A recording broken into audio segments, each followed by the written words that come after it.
El libre pensamiento.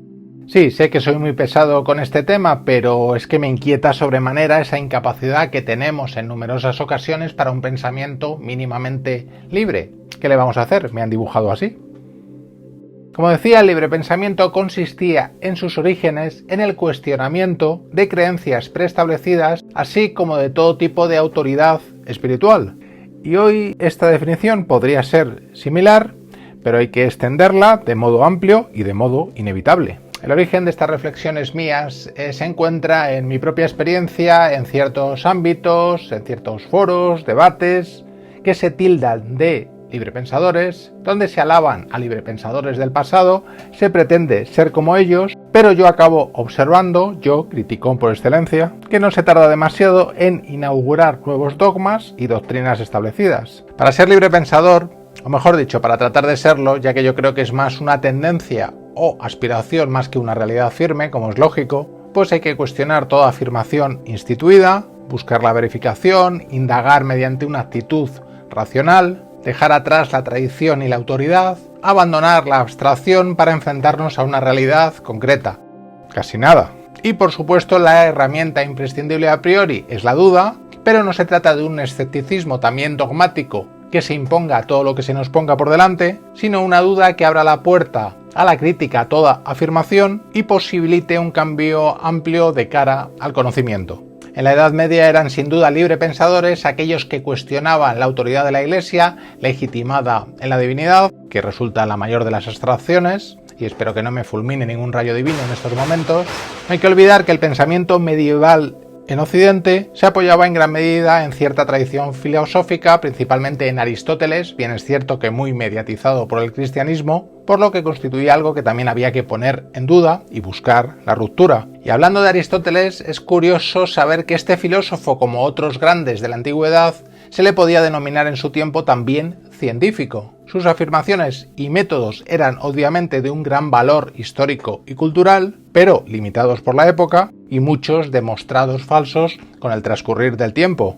Y lanzo esta reflexión no exenta de cierto tono sarcástico para todos aquellos amantes de otros conocimientos científicos ancestrales de otras culturas, a los que yo creo que no podemos denominar de otro modo que ciencia obsoleta. Para que se entienda lo que quiero decir, yo creo que a nadie se le ocurre hoy en día reivindicar una medicina tradicional grecorromana, pero sin embargo tantas veces el gusto por el exotismo lleva a defender la ciencia obsoleta de otras culturas, léase India, China.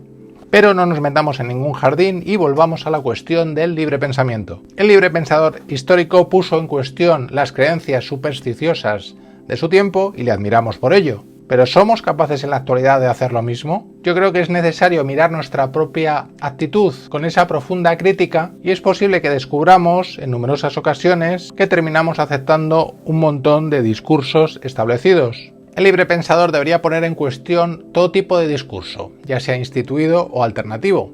Porque esta es otra. También hay cierto gusto por lo alternativo simplemente por ser alternativo.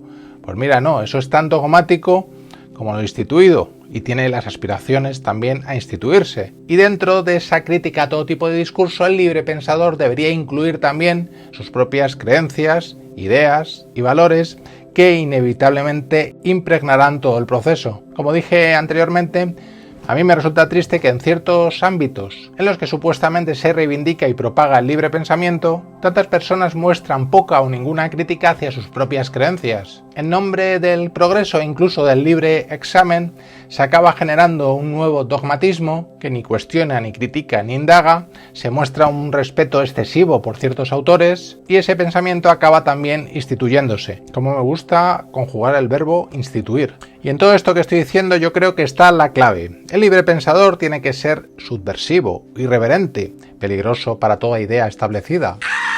No se puede mostrar esa veneración excesiva, ese respeto casi religioso y ni siquiera o menos aún para ciertos autores e ideas que pueden resultarnos sumamente atractivos, pero por supuesto siempre cuestionables y con la posibilidad permanente de ser superados. Ya he sugerido, o directamente afirmado, que muchas personas progresistas se refugian en un aparente libre pensamiento para fundar un nuevo tipo de dogmatismo. Y es que hoy no es suficiente con romper con la tradición religiosa, sino también con otros paradigmas de pensamientos establecidos. Yo creo que el libre pensador debe creer auténticamente en el progreso, pero sin ser una creencia ciega ni tampoco ingenua, sino apoyada en una verificación racional para llegar a un terreno firme. Y por supuesto hay que ser consciente que la palabra progreso está a estas alturas sumamente pervertida por una civilización más que cuestionable a nivel principalmente ético. Es por eso que la actitud librepensadora tiene también que cuestionar y destruir esa falsa concepción del progreso, legitimada únicamente en una razón instrumental al servicio de intereses bien poco humanos, intereses del poder político y económico, intereses de la dominación. Más reflexiones sobre el libre pensamiento. Yo creo que el libre pensador puede saber también que no hay independencia de criterios sin ser conscientes de nuestra propia individualidad, aunque sabiendo también, una aparente paradoja, que el sujeto aislado poco o nada significa. Nuestro propio pensamiento y actitud va unido al conjunto de la sociedad, por mucho que la critiquemos y la cuestionemos. El libre pensamiento, si es que podemos llamarlo así, debería estar también razonablemente libre de toda coacción externa y buscar un compromiso permanente con la búsqueda de una verdad tantas veces resulta esquiva a nivel social, máxime en estos tiempos. Y por todo eso yo al menos quiero pensar que el libre pensador está fuertemente comprometido con el cambio social, en base a paradigmas más inteligentes, más humanos, más sólidos. Pero desgraciadamente sobre la voluntad de dudar del libre pensador, a la que aludía el gran Bertrand Russell, tantas veces se impone la voluntad de creer. Muchas personas en todos los ámbitos de la vida acaban abrazando el dogma sin que tengan la necesidad aparente de recoger alguna prueba a su favor para verificarlo. Es por eso que yo creo que el primer paso donde habría que trabajar es en promover, en que al menos se admita que es deseable y necesaria esa voluntad de dudar, que no constituye sino el deseo de averiguar. Todo ello para comprender lo importante que es indagar y profundizar. No sé si se comprenderá así la extensión de tanta irracionalidad y credulidad en el mundo. Es posible que muchas personas argumenten que esa notable ausencia de razón y tendencia hacia la creencia dogmática es inherente al ser humano, forma parte de nuestra condición. Bueno, yo podría admitir que es más bien una tendencia, pero también resulta contingente su desaparición, o al menos la lucha constante contra ella mediante métodos muy terrenales de educación y conocimiento. Lo que sí es cierto es que frente a una actitud librepensadora de cuestionar y utilizar la crítica, así como de cuestionar también toda autoridad instituida y permanente, han sido la afirmación dogmática y la exhortación legitimada en la dominación las que han contribuido a la hipocresía y a aportar más males que soluciones en la existencia humana. Hoy me he venido un poco arriba. Hasta muy pronto.